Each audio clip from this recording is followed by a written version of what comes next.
Strictly Creative. My name is Garmamie, and my first guest here is poet, spoken word artist, Dane Swan. How you doing, Dane? I'm good. How are you, Garmamie? I'm doing good. Just give us a little summary of who you are and what you do. Obviously, you're a spoken word artist, but give us kind of a complete summary of that. Well, I'm a bit more. I think I'm a bit more than a spoken word artist nowadays. I started in slam poetry back when I was in university at Carleton, and from there I've published a few books. My is it my third book of poetry is launching this spring. I also have a couple books of short fiction, and I edited a book called Changing the Face of Canadian Literature, which was published last year, which was on the list of best of 2020 books of nonfiction on CBC's list last year. So yeah, that's as far as my spoken word stuff. I'm part of a collective now called well, we're trying to figure out a new name, but we're called Mixtape Cultures, and it's we do everything from spoken word to experiments with like video art and movement and dance. Not me, but other members of the collective, and interactive media and stuff like that. So I'm like how would you say it? I'm like the Stone Age guy in the collective. I might bring my acoustic guitar. That would be like the technical thing I use. Everyone else is bringing computers to the dance and doing all crazy wild stuff, and made me buy a projector so that they could use it. So that's pretty much me, and my the stuff was active in when everything was active.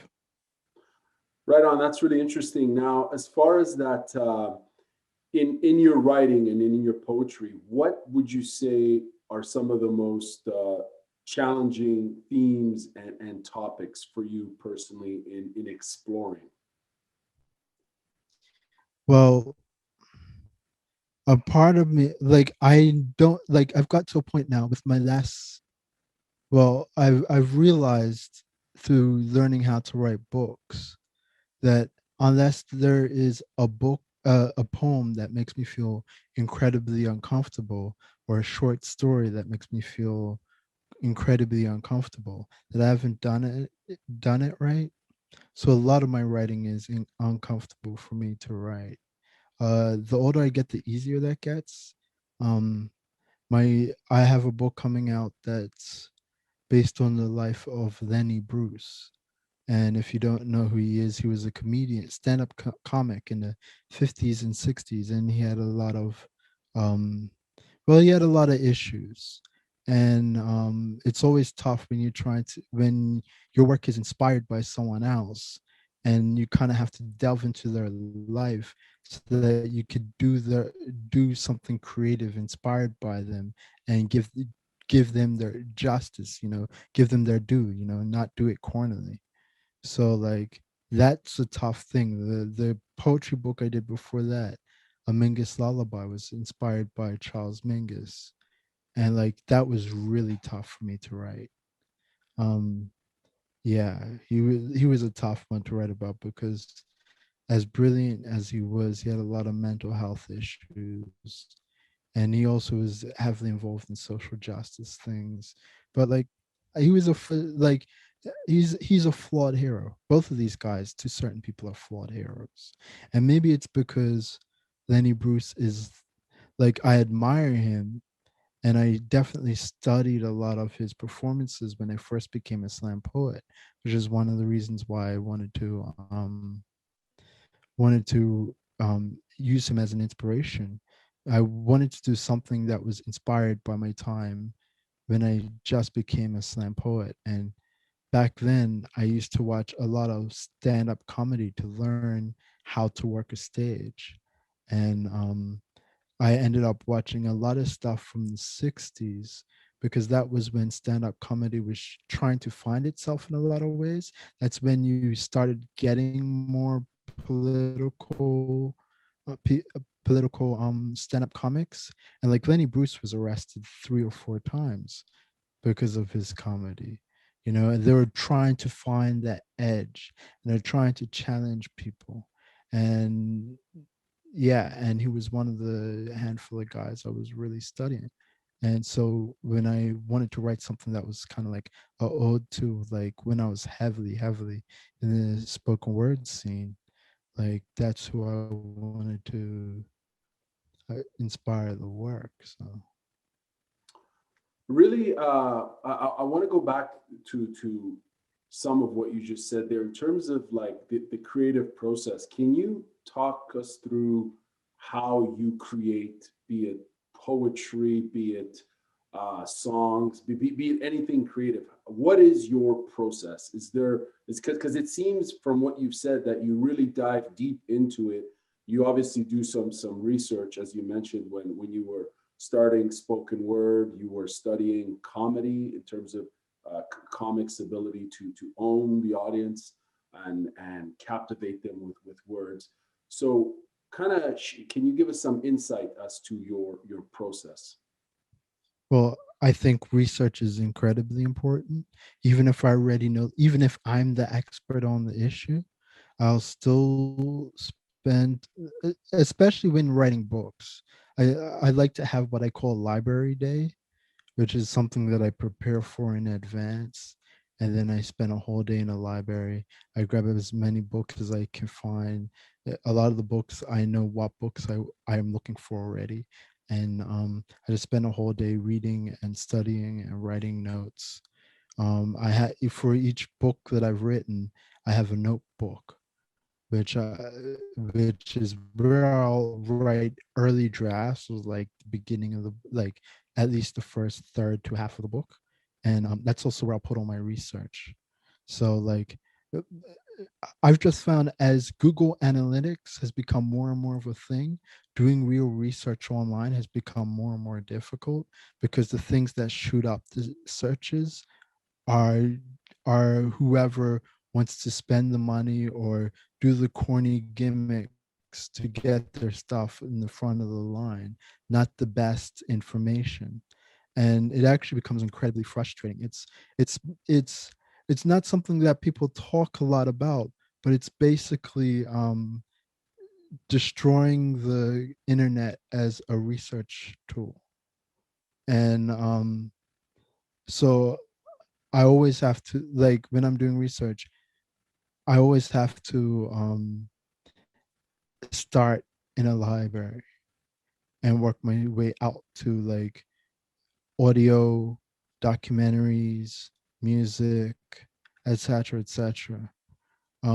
Before I even like, I have to know what I'm looking for usually before I even type something down on Google, because Google will not tell you the truth. You know, I had a book review, and this person was one of my books.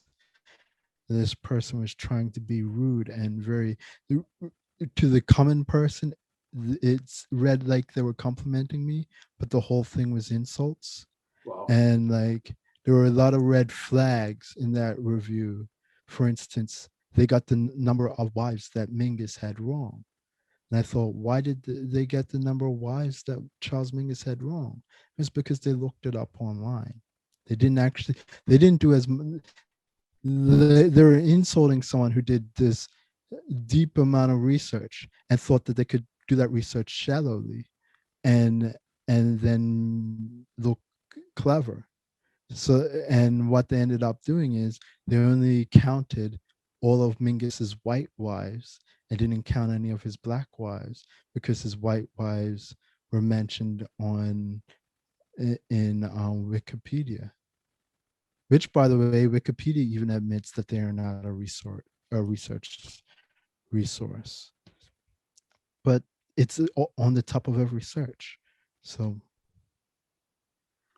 In terms of your process, do you find how do you keep yourself focused and disciplined? When you have a project, be it a book, do you like how structured is your approach? Do you have like a timeline and a critical path? Like, do you put on a project management hat on when you try to execute the development of a creative product, or is it more kind of just go with a particular kind of impromptu rhythm? Can you kind of characterize the process in terms of issues such as focus, discipline, motivation, and tempo? I think you have to split this into two different answers. Um, I'd say the most critical answer is that once you get a book deal, you have a deadline, and that will control everything. How you time manage to hit that deadline, and all that, and I can be bad at taking care of myself. During those periods of time, like I've been known to write for 20 hours a day. Um, Wow. Like 20 hours, like so 20 hours nonstop. yeah, yeah, yeah. Just writing and editing, double checking my notes, double checking my research. Like, because poetry is like a line by line process. You know, you don't know how long it takes to get you might have a line in your head and you might know how it ends or how it looks on the page, but getting the end result might take like 5 to 10 minutes. And then you have to do that for a whole page for a poem, right? But you have deadlines. And then like I just got about, how much did I get? I got around 3 grand in grants recently, which is like in Toronto, that's like, maybe that's like a month and a week or so. Um for and I mean in time. That's how much, that's what grants really are. Grants aren't money, they're time. And so that is, I'm trying to rewrite a manuscript, a short middle grade novel that I wrote, well, novella, novel, whatever you want to call it. um but now I know what the deadline is to do that rewrite. I'm trying to uh clear out a month to a month and a half so that I could sit down and rewrite it. And that's how deadlines work. It's always, a lot of the time it's deadlines, even if it's something that's free. You know, if someone says, hey, I'm putting together an anthology, would you like to be in it? Here's my deadline, this is the theme. And so usually it's just one poem. I mean, if someone's asking me, they better not be asking me for more than one poem for that price. um well, no, I'll do bigger things if it's the right project. I don't want to say no to the right project. Um, but it's like, okay, well, this thing has a certain importance to me. Maybe it's because of the subject matter. Like the last anthology I was in, the it was an anthology about cancer. That's something that's touched my family pretty seriously. So I knew that I wanted to write something for it. And so like I just slotted out like 2 hour increments throughout a week, and I worked on it for that 14 hours of the week, and that's the poem that I got, and that was the deadline I had. Now that's one answer.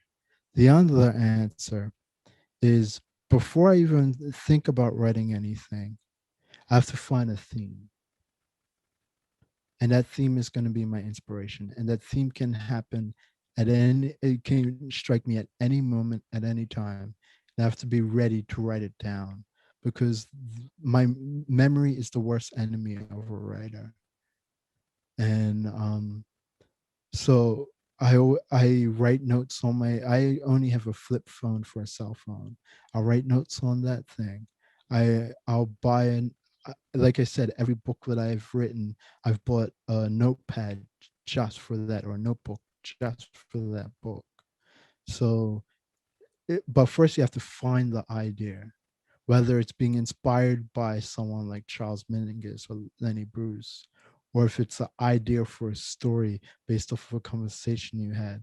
Like my novella Tuesday is basically just, it was based off of a conversation I had with someone I used to be friends with. and like I have my short story collection. I kind of had to make things up on the fly, but it was sort of like you'd have a conversation with someone and you just catch a tiny little something that inspired something that's completely left field of that. And you just have to write that down immediately or make a note immediately, or you'll lose that because like the idea doesn't really make sense, if you like if you try to go back to it. So that I think it's more about being aware of your surroundings, listening to yourself, listening to your friends, and listening to other people's conversations sometimes, and just stealing where you have to steal so that you have your inspiration, and then make note. That's the big thing, is to remember and make note of that thing, because you can always come back to something years later if you have that information. If you let it go, like, oh, I'll remember some of the time, and it goes away, then you'll never be able to be inspired by that brief moment. So you have two approaches, if we can say. You have kind of a more structured, sort of technical approach as far as delivering a product, and one that's derived from like a thematic inspiration, and it's also based on conversations with others, right, with individuals and communities. I would more generally say it's inspired by observation. I Okay, think this conversation is a little too narrow. That's like a segment of it, yes, but it can be a little wider than that. So right. I think observation is a better way of putting it. Fair enough. Now, when you began this creative journey or path, um, did you think it would lead to a career as a creative? To call what I have a career would be so kind. Well, Like it I'm is a struggling, but is it a career? Is it not a career? I mean, I How would you make define it? How would you money. define it? Uh, uh, when you're a creative person, whether you do other things as well, um, it's something that you're driven to do. You don't really have a choice. Um, is that what you? I don't think people who have careers don't have choices. I think if you have a career, you have choice. If you're a creative person, I don't think you have a choice to be creative or not be creative. Um, People ask me to do stuff, I do it. So, you sometimes, usually, I get paid. I haven't done anything big enough to get paid handsomely, but you get grants, you get checks you don't expect. Like I made like well, I'm not going to talk about money, but like I already have, but I like this week I had like someone send me money from Eastern Europe randomly, and but like I could go, oh well, I did no work and someone sent me $50, but I was like, actually I wrote a story that they really liked and they wanted to use for something, and that's just, it's weird, like I can't explain it, because in other fields of work you don't do work on something, get paid pennies, and then years later you're still sort of getting residuals even if you don't expect residuals. Like it's hard to explain. And I haven't worked, like I said, I haven't worked on a big enough project for me to say, oh, this is my career, even though like if I sat down, like I haven't done well, but I can't. Well, sure, I can complain, but there are people making less. There's people making who haven't seen a check in months, because of what's going on right now. So, like, that's one thing. When I want to bust my butt, which I have these last few months, I can at least produce, like, I can produce income, you know. So, I guess it's a career, but not in the traditional sense. You know, my choice for working in this field isn't because I have to pay me bills. I'm sure it is, but but it's not like that's not my only reason to be in this field. You know, um, it's definitely something I'm passionately driven to do, and that's not something that everyone has the pleasure of doing. And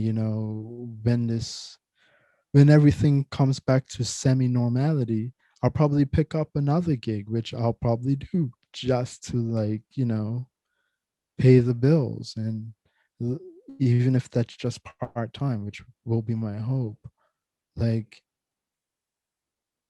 I won't have the same drive. That's what that way.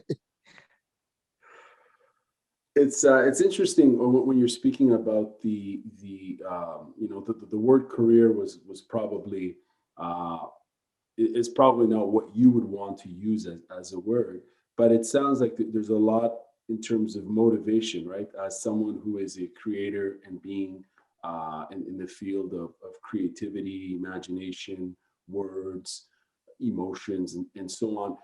Would you say most people in your community are intrinsically motivated to create, like they have to create, or because you mentioned that a career is a choice, right? Yeah, So I don't think most people see that, but I sort of almost from the outside in, that's how I see it. Um, as far as being creative, yeah, I think most people who are creative and who spend as much hours as I have being creative, it's not a choice. It's something they have to do. And even when we're creating things that we don't like, the process of being creative drives us. And I think that's like, even if I was like, say, go if I ever had the opportunity to ghostwrite for someone, I would hate it, but I would be driven by the creative process. now you mentioned from the top that you're part of a collective of various sorts of artists. It sounds like it's an interdisciplinary sort of crew Yeah. of creatives. Speak to us about the role of community when it comes to being creative, and how much collaboration or inspiration uh, is encapsulated within a collective. Now, this is what I've always found fascinating, because I meet so many writers who are very isolated. Writing is an incredibly isolating endeavor, but as part of my practice, I've always had collaboration. You know, back when I lived in Ottawa, like a billion years ago, I would collab with people like Rise Ashen and Palm Squad, which is basically who would people know from the Palm Squad? My twin brother, who is DJ Demas of the Bellyful Sound, the guys from Thugly, Tom and Patrick, and Ian from Bonjay. So like we had like a DJ crew, and then I would like, and even when I came here, like I would regularly collaborate with my man from Brampton, Soul Staccato, and we have our own thing, Soldierous Productions. We put on events like slam poetry events, and did a bunch of music together. And hopefully we revive that. Well, I want to revive it as more sort of like a cooperative record label. Um, so like I've always, like, even if I'm doing this really isolating thing, I've always had a collective that I've been a part of, that like we're branching out and doing different things, whether it's entering DJ battles with Palm Squad, or putting on a show with the guys we used to co-promote shows when we were Palm Squad, or working on a song with Eric Rise Ashen, or whatever it was. I always, trying to fit in with Anthony Banfield and his circle. And like I've always been trying to like sort of weave that, because there's something to having a balance that like is really important to me. um yeah, and like that's really been on my mind recently because I've been remembering conversations I had. And I a friend of mine and I had a conversation with a really famous author once, and like we were at a fancy dinner for an award for like a literary prize. And I was talking about how part of my writing process involves, stepping away and having breaks and mental health and all that. And this author was just like, I can't step away because I have to write. And like, I understood that, but I didn't understand that. And throughout this whole everything that's happened, I'd say the last couple of years, I had huge gaps where I wasn't writing. And because I was like working on the anthology for Guernica, like I was editing other people's writing, or I was working on various other projects. My friend and I, Liz, we have a website. We are still cool. We have a podcast, and like we're building that up. And like so, like for all these reasons, I haven't really been writing for like the last 2.5 years. And like that conversation came to my mind, and just like I started to see that clearly, why some people are just like, nope, this is what I do, this is my goal in life, this is everything. I'm not going to take breaks, I'm just going to write, that's what matters. And like, power to this author. And like they're super, like they're one of the people who like, who's a person of color, who's big in the literary scene, who doesn't necessarily have all the pieces of paper that a lot of the other big writers have. So like they can now, but initially they couldn't network their way through the system. So like, yeah, yeah, I get that. Like I'm in the same place, I don't have a I barely graduated my BA. I don't have a master's degree. I don't I have connections, but it's connections that I've gotten because I've been shortlisted for a pretty major literary prize. And I've gotten on like the CBC list and stuff like that. And but that's like pure effort. That's not connections. And like, to do that, you kind of have to have a certain drive. But I've never really assessed it the way that author had and come to that conclusion. As far as being part of that, that community, and particularly collectives, as a way to kind of to energize your creativity, how much beyond that is involved as far as refining your process, be it in the creative process, or so in testing out ideas and getting feedback from members of the community, regardless of their genre, style of art, because you mentioned you roll with all sorts of different creatives, musicians, visual artists, and so on. Yeah, I'd say that 100% of it, like 100% of it, is because writers can be highfalutin jerks who think they're smarter than everybody else, and they'll surround themselves with like-minded people, and they'll get book deals because of who they know, not the quality of their writing.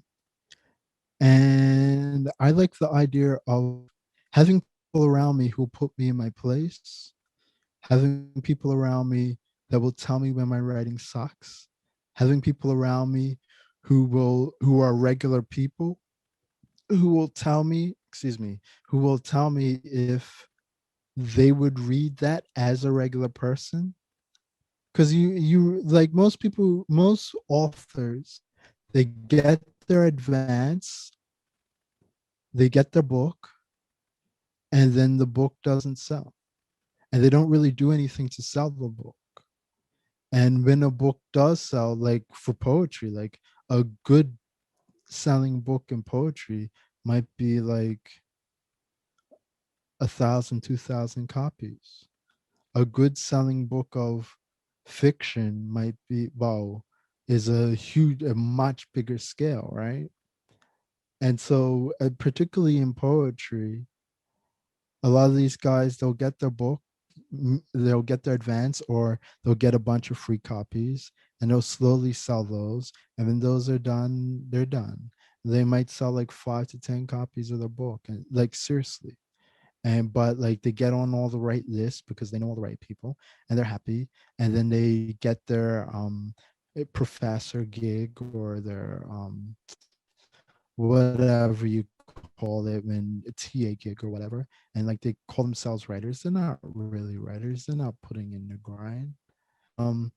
Whereas when I get a book, I don't know if I've actually sold more than like probably around 800, but like most of that would be like from my hands.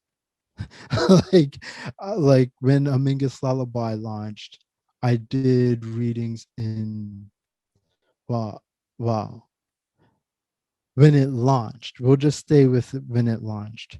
I did readings in Toronto, in Ottawa, in Montreal. I did a writing workshop in New Brunswick, and then came back to Toronto to do more gigs. And then like I basically read all of Southern Ontario, like for various projects like Hamilton, London, the usual. I haven't been to Windsor in a while, but like I used to do gigs in Windsor quite a bit too. So it's like these guys aren't doing that. So like that's the reason why I get, honestly, that's the reason why I get book deals, because publishers know that I'll sell my book, or I'll put myself out there so that there's media and attention towards my books. Like it makes it easier when I'm as aggressive about my books as they're trying to be aggressive about the books.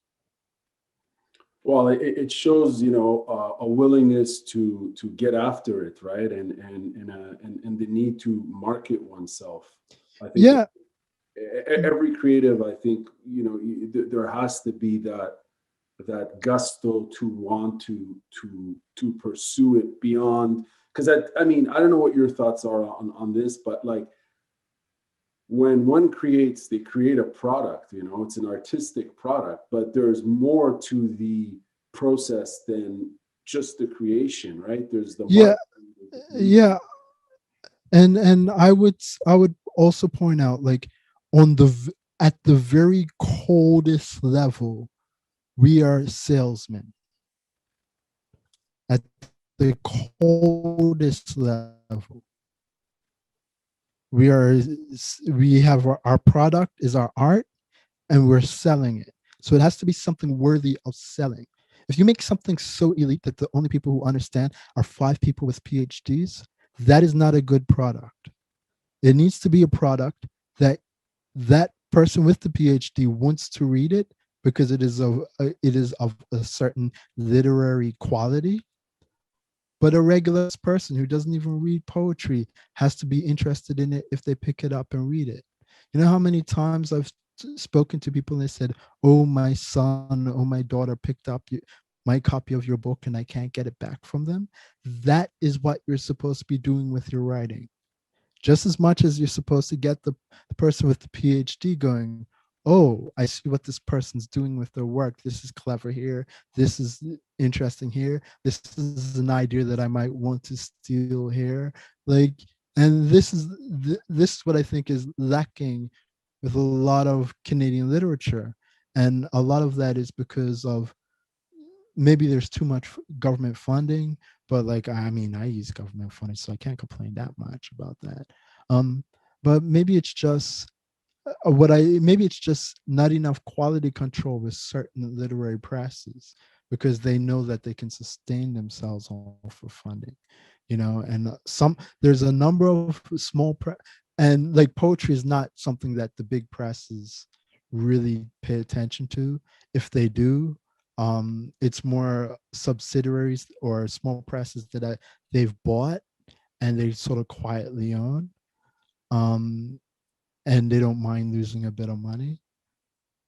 But in those cases, with from my experience, like I sent a manuscript to Penguin once, a poetry manuscript to Penguin, and like I think they were more interested in theme and creating a literary story of what things are supposed to be more than they were interested in with this book of poetry sell, because to them no books of poetry really sell. So it, us picking it up is more about um, our press and what we want that press to represent on a prestige level, because any literary press, there are only two reasons to have a literary press: money and prestige. So you're either both of them, one of them, or you're not a literary press. You know, you're eventually going to die. Or your vanity press pretending to be a literary press. Um, yeah, and apparently Penguin doesn't see any prestige in my writing. 'Cause like, no, that was interesting, but we really like this, and this about that manuscript, but we're gonna go to someone else. And I was like, oh, okay, cool. But just keep hustling.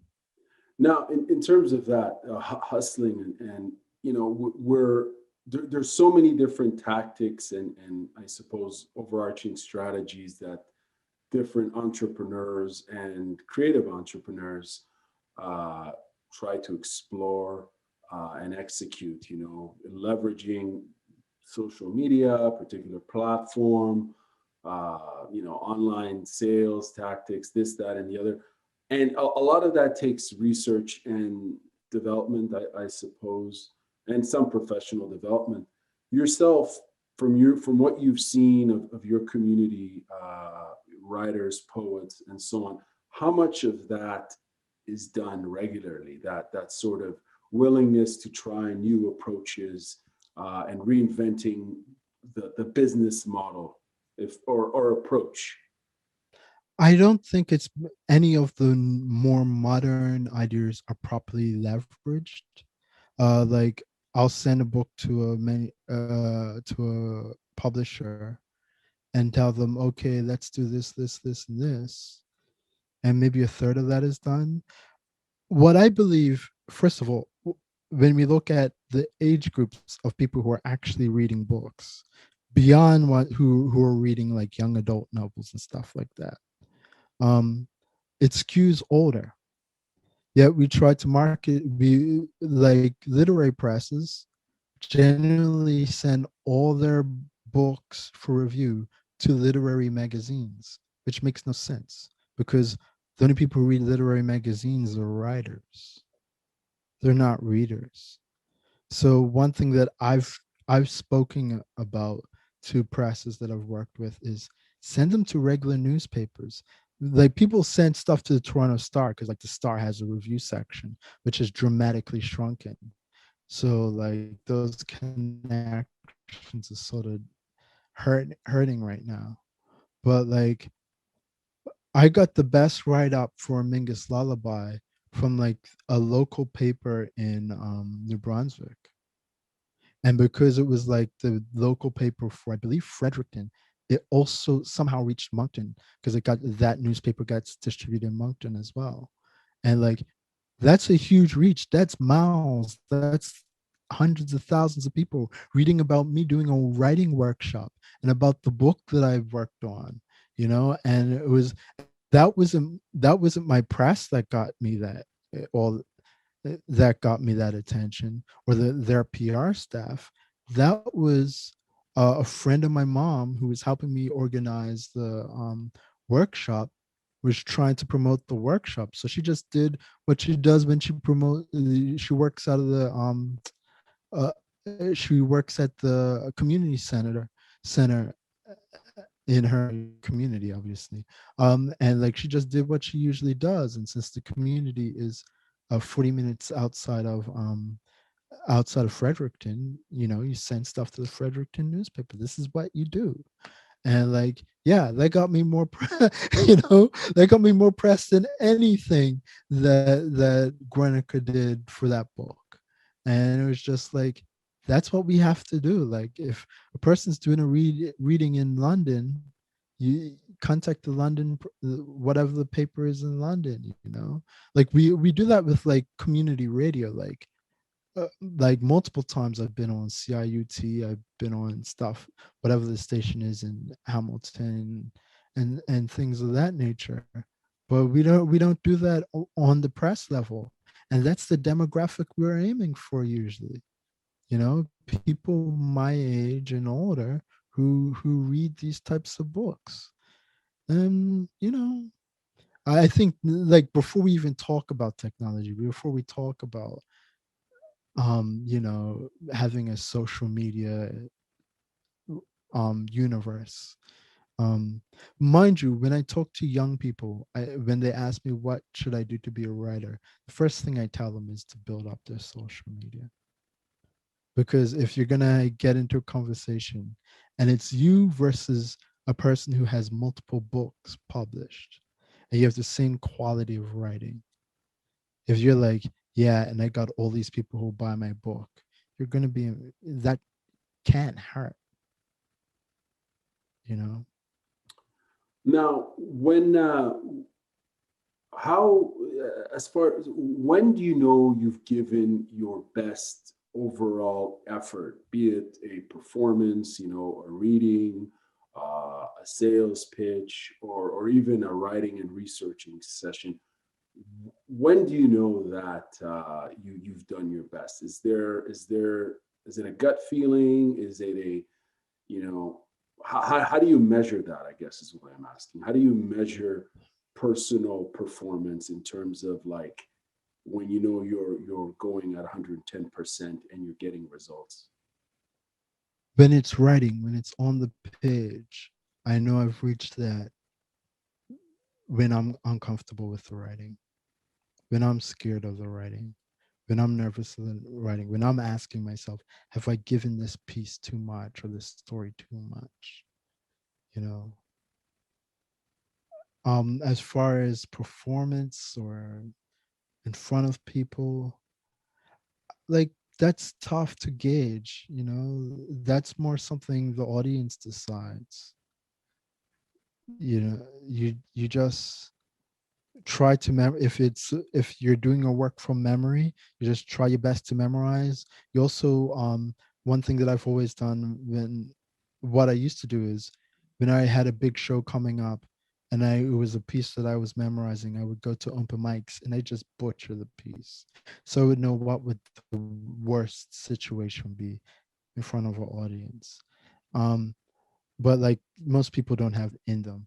So like, what I would suggest is memorize the piece, but also figure out what you can cut out or what you can change if you start forgetting the piece.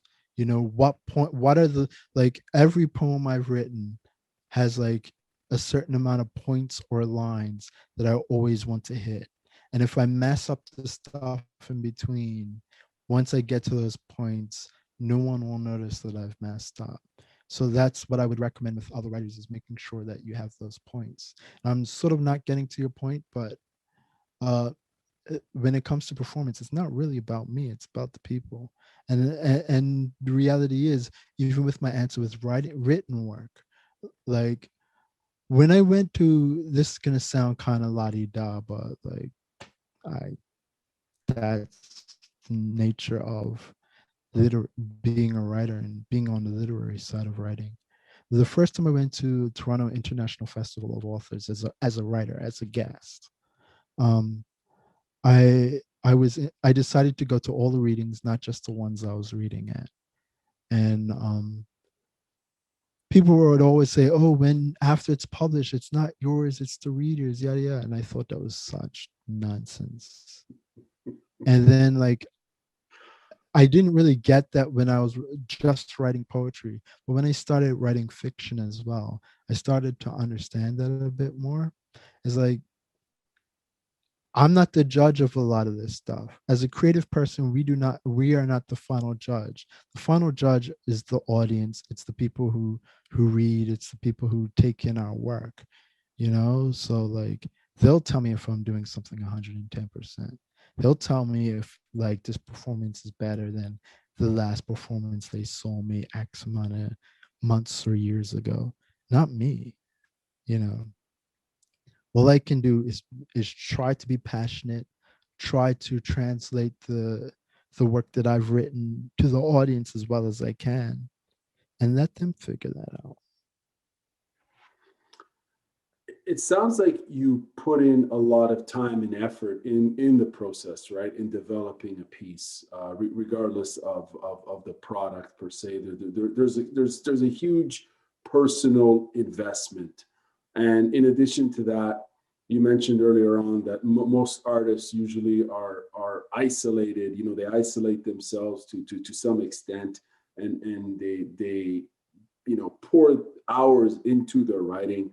You mentioned 20-hour writing sessions. I guess my question is, can you let go of your work once it's done? And I guess you kind of answered it somehow, but I just want to know, like, for you personally, as a creative person, do you find it easy to let go of something you've created after it's done, after It's it's published? it's not about ease, but it is something that you have to learn to accept, and that is the difference between a professional and an amateur creative person. Because if you're a professional, you understand, like how many rappers do we know that are that like back in the day I put out a rap CD, and me and my brother put out a rap vinyl, and at that time there were like guys in our crew who were like 10 times better than us, but they never put anything out. Why? Because it was like, oh, this isn't perfect. I got to do this, that, the other. And it's like, that's the difference between a pro and an amateur. An amateur is trying to perfect this thing. A pro is like, I have a deadline. This has to get done. You know, and like, eh, I can hear a song that I wrote back in the day, or hear a beat I made for someone back in the day, or read something I've written, or see a performance, whatever, and be like, yo, I'm not feeling this, and this about it. But it got done. And that's the difference between a pro and an amateur. You gotta know, like the gambler says, you gotta know when to walk away, man.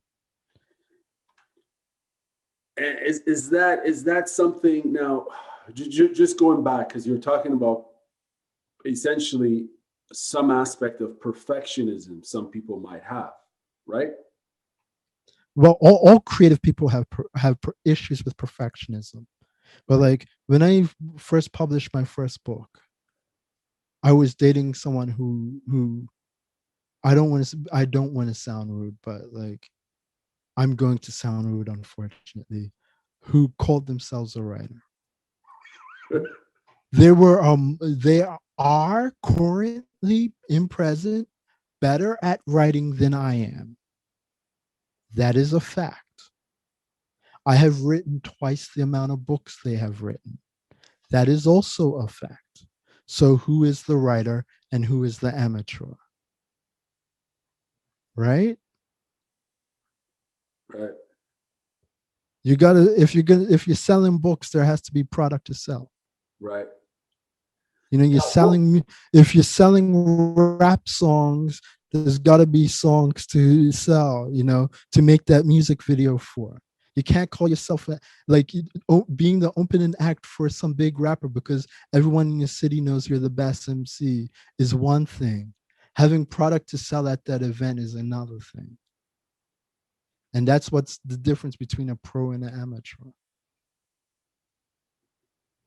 And really, there's nothing wrong. There's nothing wrong with being an amateur because you get to produce products that might take you 10, 20 years, but you are comfortable, hopefully you're comfortable with the effort, right?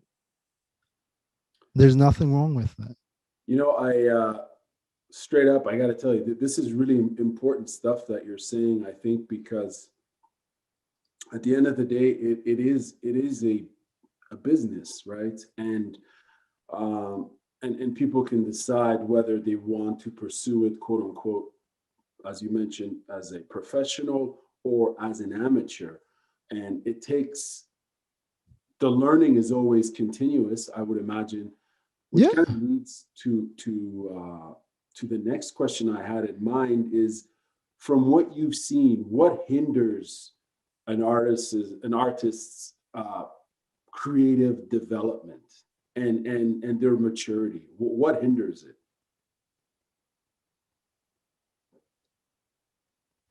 I would say not being able to clearly define what they are, you know, like if this professional and amateur thing, this whole idea, like if we go back to this, like if you're so much of a perfectionist that it takes you so long to create a product, then there's nothing wrong with that. But like then don't call yourself a writer, or call yourself or don't call yourself like a professional writer. Call yourself, I don't know, a writing enthusiast, or or or a researcher, or a perfectionist, you know and or an aspiring writer. And once you understand what you are, I think it makes it easier for you to create a system of how you work. Because if I'm an aspiring writer, even though I have like 2 books out, I know I can take my time. I know I can create a methodology that I'm comfortable with, so that if this book takes me 5 to 10 years, it takes me 5 to 10 years. And I don't have to put the type of pressure on myself as someone who's trying to produce multiple, like my last handful of books all came out in the same, like in a 2 year span, like 3 books came out at once. And then I had the last 2 years I've had books I was editing come out, and now my next book of poetry is coming out, and I'm starting to work on fiction. And that's the reason why my production slowed down, is because I'm learning a new genre. And like I've put out fiction, but they're like short stories and a novella. And I'm trying to write a novel, which is like daunting. But um, if you're doing this as like a serious, like this is how I'm gonna pay a certain percentage of my bills, like you have to be methodical, you have to be planning. And if you're one of these people who says, oh well, I just take it from the air and pluck it out, and that's my creative process, then we're not doing the same thing. We're not involved in the same version of art. When I do stuff with my collective, like my collective is fun. I got people dancing and doing all these fancy video stuff. Yeah, that's when I'm like, let me just pick this stuff. I did a gig once where like everyone's like, oh, so Dane, you're gonna do a poetry thing. I was like, oh, okay.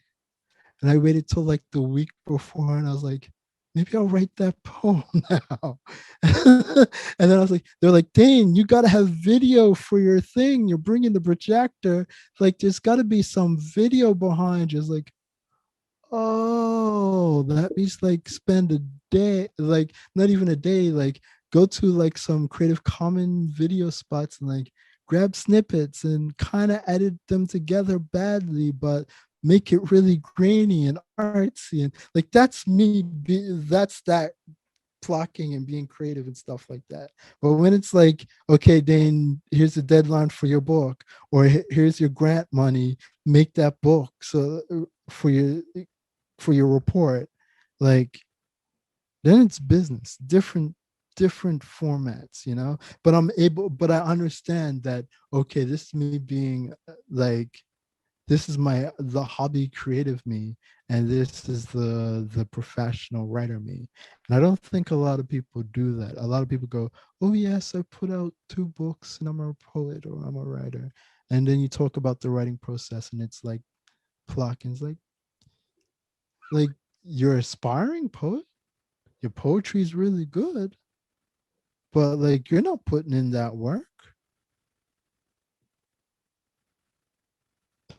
This is it's interesting, man, because I'm seeing a lot of similarities in other sort of ventures, or not ventures, but activities. When one differentiates between a recreational martial artist or an amateur semi, pro combat sports athlete, where we're putting in the work, practice, and refining the game.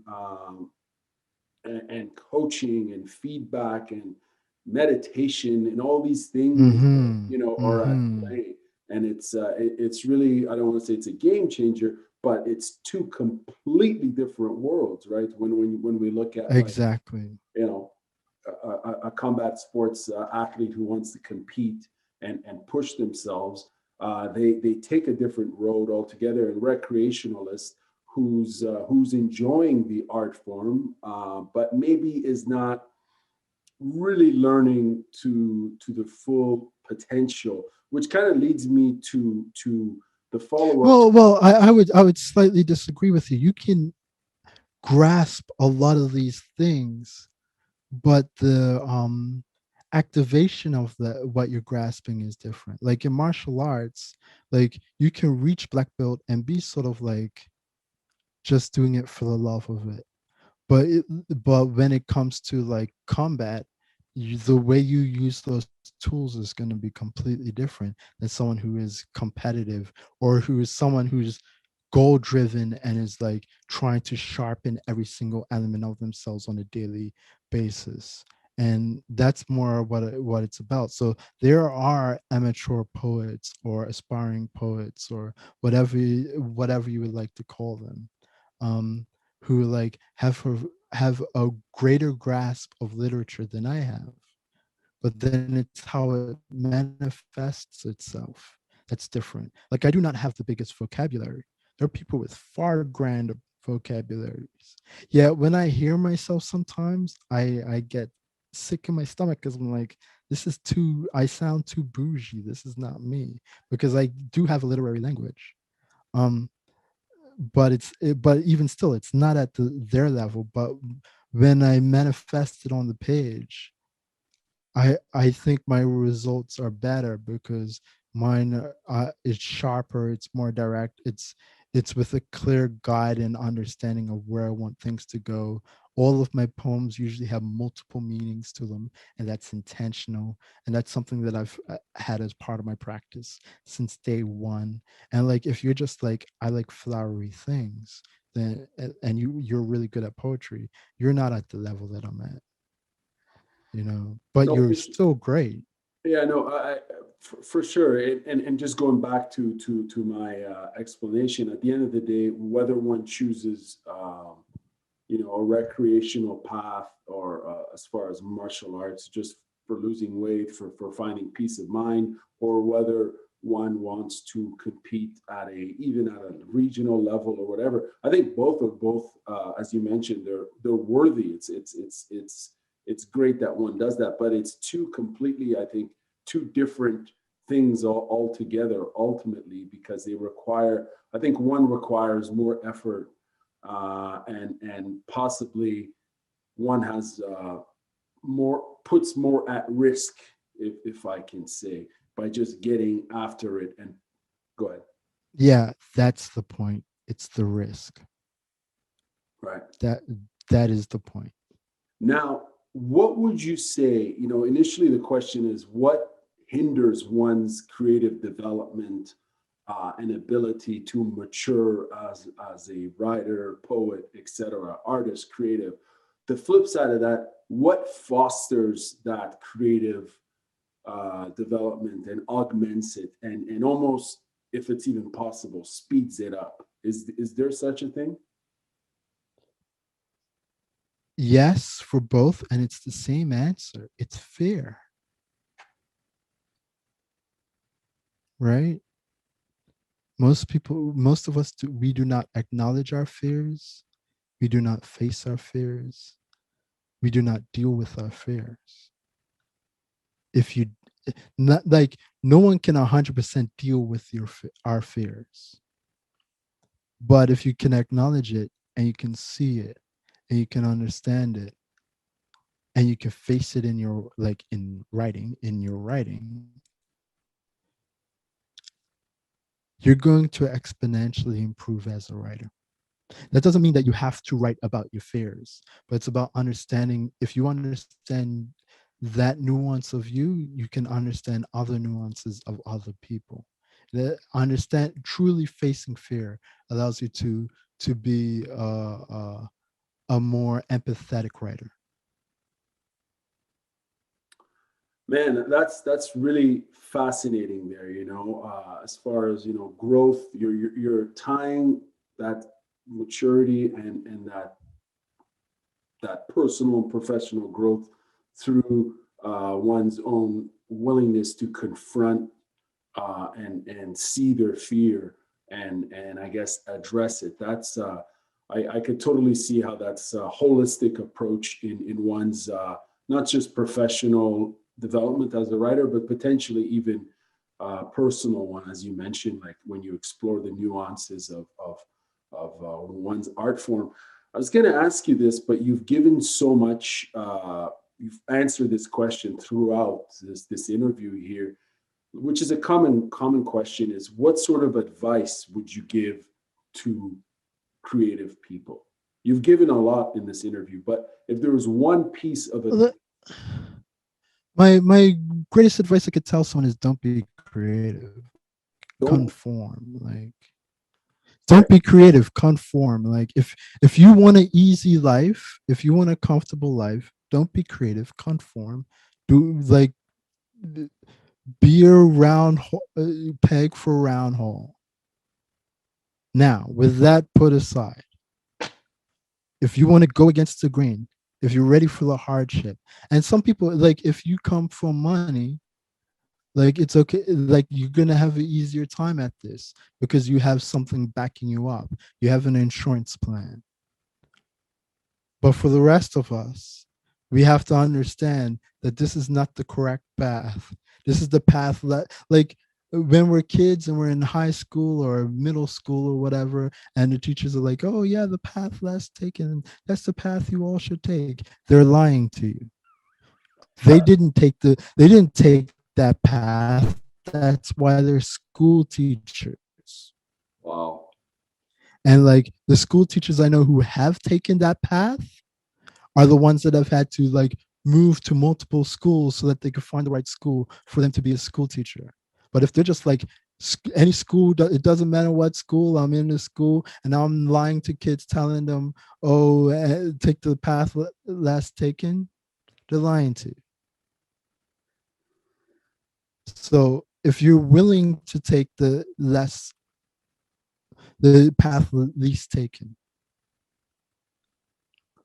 like you're going to need to be patient. And you're going to have to understand that failure is just something you're going to have to learn how to deal with. If you're bad with dealing with failure, this is not for you. Go to the other path.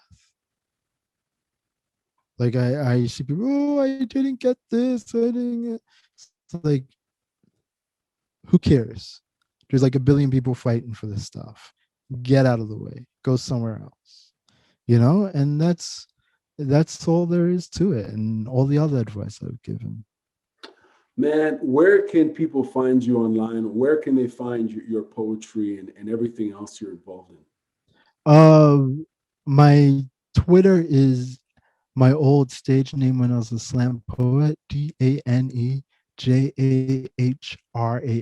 Dangerous, at Dangerous. And I also have a blog, which is hard to find. Let's see if I can find it.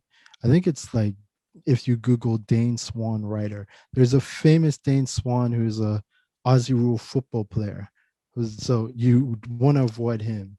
Dane Swan, all one word, -writer.blogspot.com. And that's basically my website. The way that I have it laid out, it has everything.